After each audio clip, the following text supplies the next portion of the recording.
Bonjour tout le monde, je suis Nathanaël Onokomba, leader de la jeunesse extra-système, cette jeunesse meurtrie.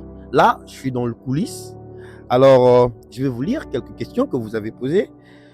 Vous appelez la jeunesse à un sacrifice. Jusqu'où êtes-vous prêt à aller vous-même, personnellement, dans cet engagement? Ok, jusqu'où je suis prêt à aller? Jusqu'au sacrifice suprême.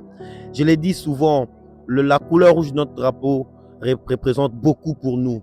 Nous avons trois couleurs, le bleu, le jaune et le rouge. Et le rouge représente les martyrs. Alors, jusqu'où je peux aller jusqu'à ce que l'État exigerait de moi. Il n'y a pas une couleur réservée pour le lâche, il n'y a pas une couleur réservée pour ceux qui ont étudié beaucoup, il n'y a pas une couleur réservée pour ceux-là qui ont beaucoup détourné, mais il y a une couleur réservée pour ceux qui se sacrifient pour leur vie. Moi, je suis prêt à aller jusqu'au bout pour voir quand est-ce que le Congo sera relevé au sein de l'Afrique. Je vais lire la deuxième question, je pense que je vous ai répondu. Vous avez été agressé physiquement.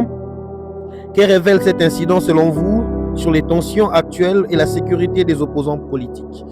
Ouais, nous avons été agressés physiquement, tabassés même, mais ceci ne doit pas nous effrayer. Ceci doit nous montrer combien la résistance face à ce qu'on a entrepris comme combat est rude. Déjà, la résistance ne commence pas d'aujourd'hui, l'insécurité aussi c'est pas d'aujourd'hui. Même nos arrière-grands-pères ont été fusillés lorsqu'ils réclamaient l'indépendance. La plupart d'entre eux ont perdu la vue, mais ceci ne les a pas poussés à abandonner. Moi, je pense qu'être agressé physiquement, ça doit être l'élément déclencheur qui va nous pousser à aller en avant. Parce que quand quelqu'un touche à ton ego, touche à ta personnalité, ça change directement, ça te motive.